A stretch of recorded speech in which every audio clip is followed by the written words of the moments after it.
Bonjour, je me dévoile à vous. Je suis médium, magnétiseur et lithothérapeute. Je travaille avec les cristaux éthériques, les cristaux invisibles.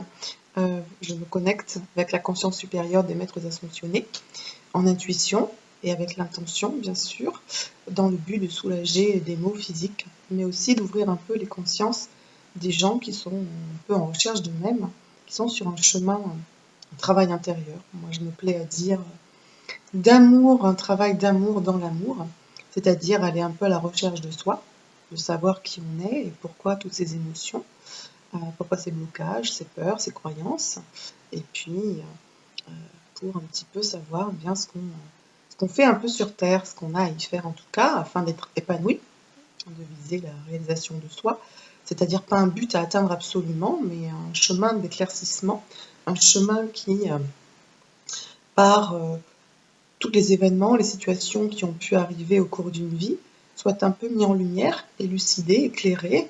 Chacun va à son rythme, la conscience s'acquiert avec les expériences, les événements. Toute personne, toute situation rencontrée n'est pas là par hasard, bien sûr. Cela appartient au plan divin, bien sûr, avec lequel on a collaboré, en conscience dimensionnelle.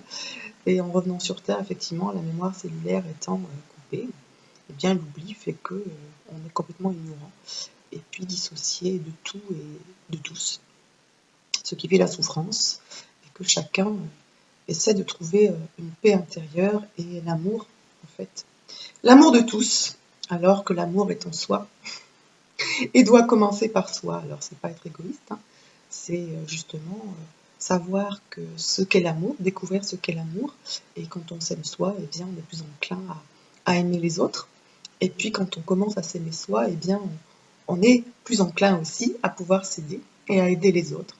Après, bien sûr, toute cette transmission euh, de connaissances acquises à nouveau, retrouvées, puisqu'elle est en nous, dans notre mémoire cellulaire, et qu'on n'y a pas accès comme ça, seul avec l'ouverture de la conscience qui se fait au rythme de chacun et avec son propre libre arbitre. Donc, il est question bien sûr de voie spirituelle, mais pas une voie religieuse, bien sûr. Je pense que ceux qui regardent la vidéo savent faire la différence. Rien n'est à blâmer, en tout cas, rien n'est à juger, puisque chacun en est là où il en est, sur son chemin d'évolution, et se sert des outils à sa portée, ce qui lui parle, ce qui résonne en lui.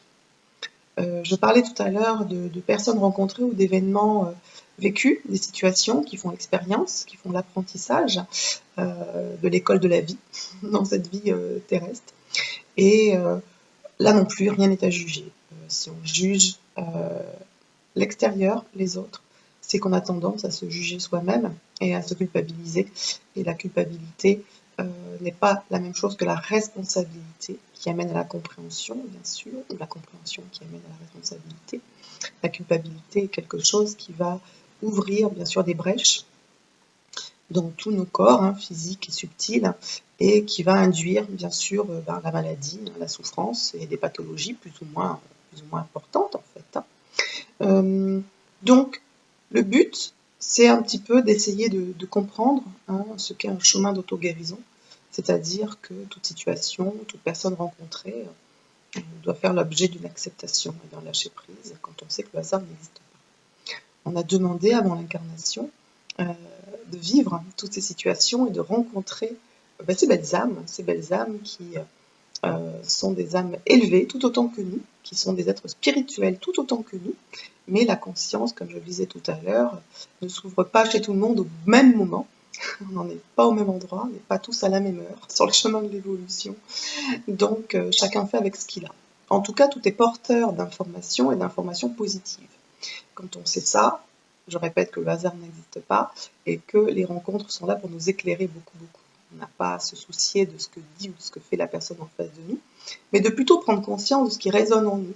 C'est-à-dire, si je ressens un malaise, un mal-être, une révolte, une colère, une tristesse, quelque chose comme ça, suite à une relation, suite à un quotidien dans un travail, suite à un voisinage, suite à un entourage familial, enfin, quoi que ce soit, tout ce qui résonne en moi est là pour être conscientisé, mis en lumière. c'est-à-dire que je vais m'en servir d'outil.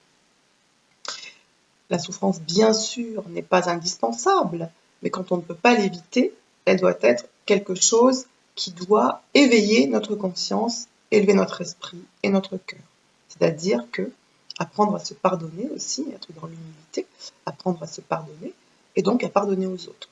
Je disais tout à l'heure que quand on s'aime soi, on est plus enclin à aimer les autres. Là, c'est pareil. Le chemin d'auto-guérison, donc, induit aussi qu'on sache, qu'on apprenne à se pardonner, ainsi pardonner aux autres.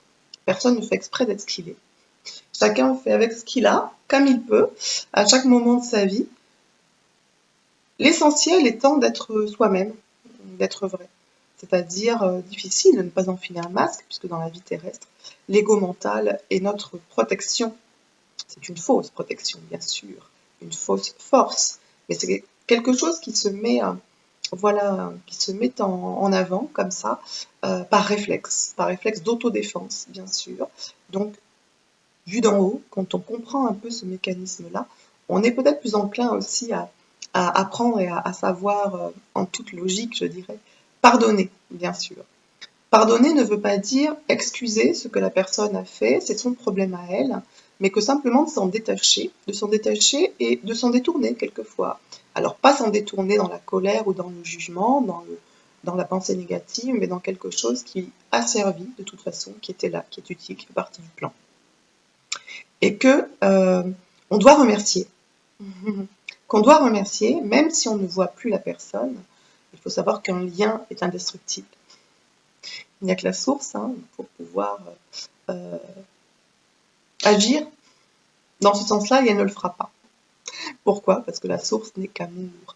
La source n'est que positif, lumière, amour.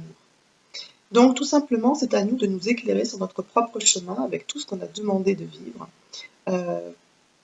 Pour ne pas atteindre un but, mais justement, c'est le chemin, on le sait tous maintenant, qui est le plus important, qui est le plus porteur de bonheur et de bien-être intérieur. C'est-à-dire que chaque marche gravie est une victoire, et les victoires, eh bien, je dirais, sont les batailles gagnées sur soi-même, On disait tout à l'heure, notre ego mental se met en avant et bien plus vite qu'on ne pourrait le penser pour cette autodéfense, cette protection. Il faut apprendre simplement à l'accepter aussi, mais à ne pas le laisser dominer, puisqu'il sera en effet boomerang. En fait, notre propre nocivité, puisque le négatif n'appartient qu'à l'ego mental. L'univers est neutre, donc la pensée négative a un mauvais esprit, un esprit ignorant, on va plutôt dire. On ne va pas mettre de qualificatif dans ce sens-là, mais un esprit ignorant, bien sûr, va induire que certaines situations ou événements peuvent en apparence prendre des allures de drame. Alors aussi apprendre à dédramatiser les choses. Et là, bien sûr, on a le bel outil des accords Toltec, de faire de rien une affaire personnelle, quand on sait que la personne en face est peut-être plus ignorante et plus en souffrance que nous. Alors, ça m'amène tout simplement à parler des pervers narcissiques, où il y a beaucoup de vidéos, beaucoup de choses qui se disent sur les pervers narcissiques, qui sont des êtres spirituels aussi et élevés, qui sont dans le déni et qui souffrent beaucoup. Ils ne savent plus qui ils sont et ce qu'ils font sur Terre, mais en tout cas, ne sont pas là devant nous par hasard. Et quand on est confronté, une partie de sa vie, ou toute sa vie, un pervers ou une perverse narcissique, c'est que l'âme l'a demandé, et que ces âmes, en contrat d'âme, avant l'incarnation, ont décidé de travailler ensemble dans ce scénario de pièce de théâtre, qui est le court instant qu'est la vie. Je dis court instant parce qu'au niveau de l'univers, l'espace-temps n'existe pas. Donc ce qui peut paraître 25 ans dans une vie terrestre est une seconde au sein du cosmos de l'univers. Donc dans cet instant de vie, tout le monde va enfiler un costume qu'il a décidé, qu'il a choisi avant l'incarnation, afin de jouer au mieux son rôle. Le pervers ou la perverse narcissique sont là pour faire mettre en lumière, en nous, ce qu'il y aura de meilleur, notre divinité. En principe, quand on est en face de telle personne, c'est qu'on est sur une voie spirituelle. Voilà. Donc il n'y a pas de drame, il n'y a pas de négatif, simplement apprendre le pardon, comme on disait tout à l'heure, et l'amour inconditionnel. L'amour inconditionnel ne veut pas dire tout accepter et subir, absolument pas. Quand quelque chose ne résonne pas avec votre harmonie et alignement intérieur, il s'agit simplement de passer son chemin en remerciant, en n'ayant pas d'aigreur, Sauf si on reste bloqué dans des situations, ça veut dire des souffrances, qui sont là pour être élucidées, ça prendra le temps que ça devra, selon son propre rythme de compréhension. Les pervers narcissiques et les perverses narcissiques, hommes ou femmes, bien sûr, souffrent aussi de leur incompréhension et de ne pas savoir ce qu'ils font là. C'est celui qui sait qui fait, je dis souvent, celui qui se sent, on va dire, le plus en conscience, pas supérieur, plus avancé peut-être en éveil, mais en conscience. Parce que l'éveil est là, on a tout en nous, tout est à notre disposition, tout est à portée de main, à portée de notre cœur, je dirais. Et c'est là que tout réside. On a tous les outils, tous les potentiels, et vraiment tout ce qui peut générer en fait le bonheur intérieur et qu'on peut après montrer, transmettre aux autres, ceux qui le veulent bien sûr. Ceux qui sont hermétiquement et irrémédiablement fermés, c'est là qu'on doit passer son chemin en fait, en remerciant la lumière qu'il a permis de faire sur vous. Surtout, ne pas oublier de se remercier aussi et de remercier bien sûr le maître spirituel du moment. Puisqu'on est tour à tour maître et élève, il n'y a pas de plus ni de moins, il y a simplement des chemins d'évolution qui se croisent au bon moment, toujours. Quand on est amené dans une situation face à quelqu'un, c'est qu'on y est prêt. La source le sait, et à ce moment-là, va provoquer, quelque part entre guillemets, je dirais, la situation ou la rencontre. Une âme, quelle qu'elle soit, n'est jamais confrontée à quelque chose qu'elle ne peut dépasser. Ça, dans la dimension supérieure, c'est vu, c'est su. Et effectivement, l'oubli, quand on revient sur Terre, fait que, effectivement, on va souffrir de ça, en fait. La souffrance, elle est là. Elle est à la mesure de l'ignorance et de l'ego, donc du coup, qui va réagir. Réagir induit aussi un schéma victimaire.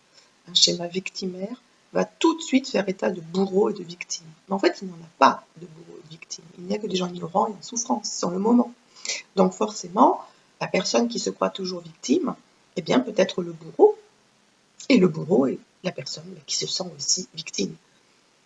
Voilà, je ne peux pas faire sans parler un petit peu aussi des âmes flammes jumelles, où on va parler, et là, la transition est toute trouvée aussi, de chaser et de runner. En fait, c'est exactement la démonstration qui vient d'être faite. Le chaser va se trouver à un moment victime, du point de vue de son ressenti du moment, et bourreau du point de vue du ressenti de l'autre, et inversement. C'est pour ça qu'il ne peut pas y avoir de chaser et de runner. Nous sommes une seule et même personne, justement en effet miroir. Peut-être le décalage de cette prise de conscience, de cette ouverture de conscience, de cet esprit qui s'illumine, pas au même moment, va faire un décalage, d'accord? Mais si on s'en refait au centre de notre être, le cœur, notre temple, on saura que lors de la séparation, notamment puisqu'il en est question dans le cadre des âmes flammes jumelles, la séparation va faire naître en nous eh bien, des blessures de manque ou de vision plus claire et plus pure de la personne une fois loin de nous et avec laquelle on n'a pas d'interaction physique directe. Dans cette situation-là, on va lâcher prise beaucoup et on va être amené à se relier davantage, à se réconcilier d'abord avec nous-mêmes et à se relier davantage à notre divinité, notre être intérieur. Ce qui va nous permettre de voir la même chose en l'autre, qui était là que pour ça. Et que si ça se trouve, c'était peut-être lui le plus éveillé, mais qui ne le sait pas.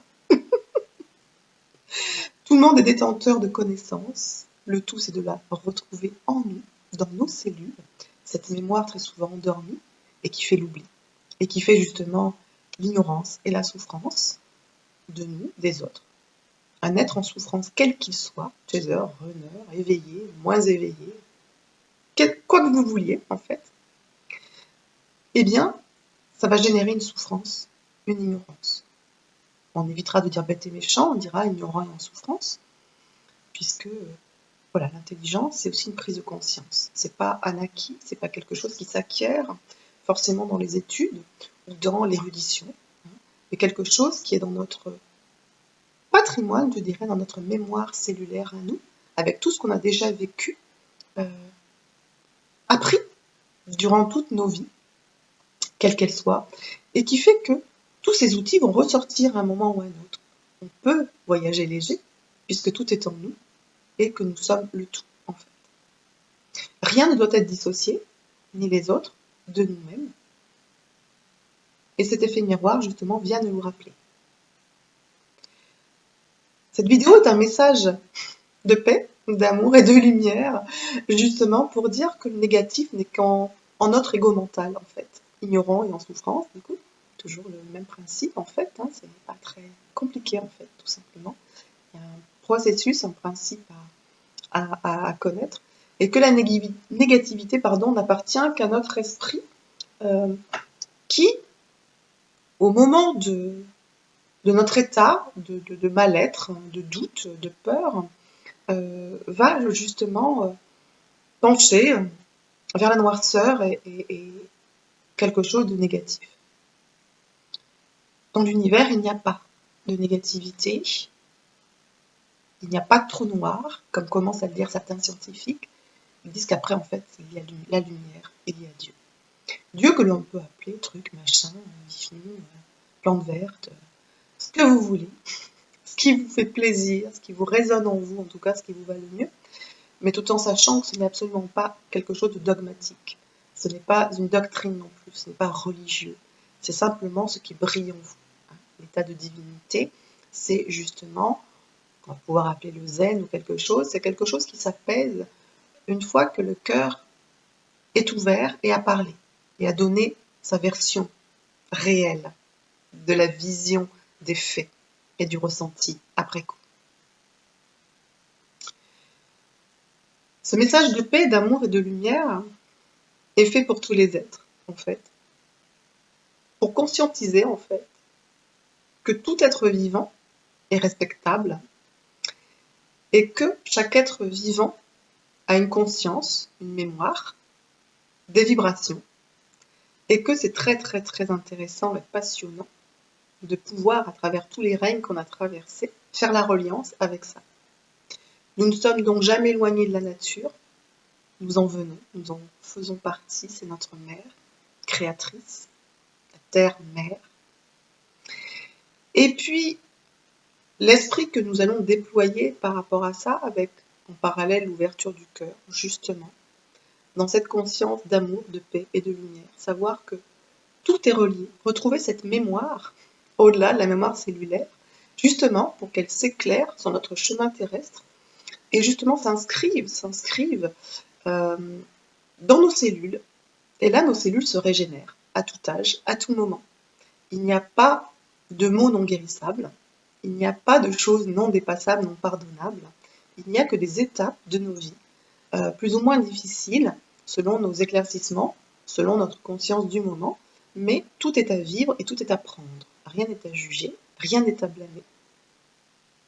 Donc tout n'est que paix et lumière.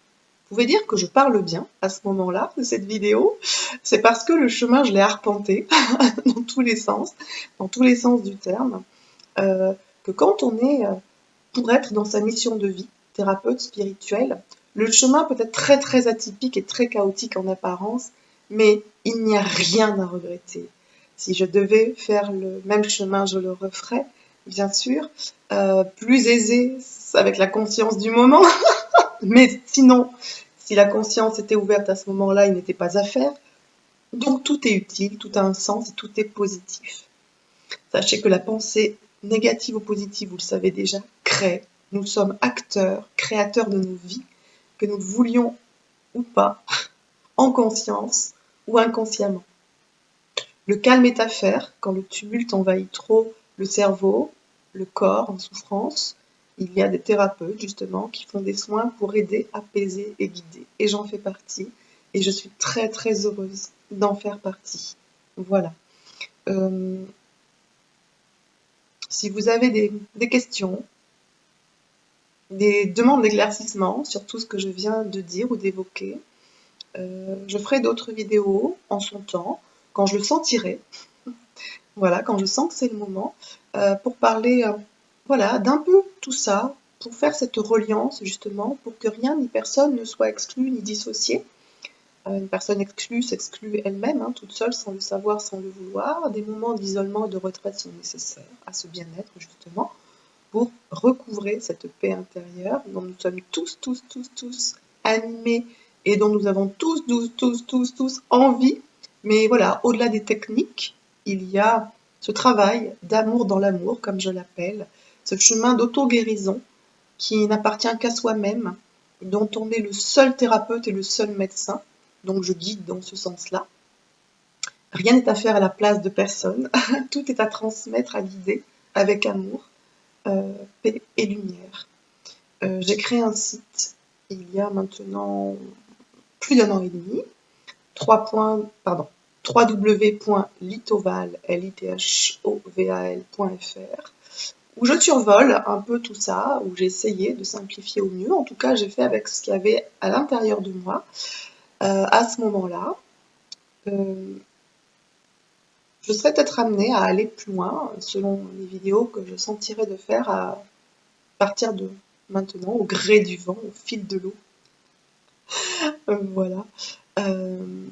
Pour parler peut-être aussi que nous ne sommes pas seuls dans l'univers, parler des dimensions supérieures et des autres planètes, voilà, qui sont des esprits supérieurs ascensionnés et qui ont aussi dépassé des choses comme nous sommes en train de le faire.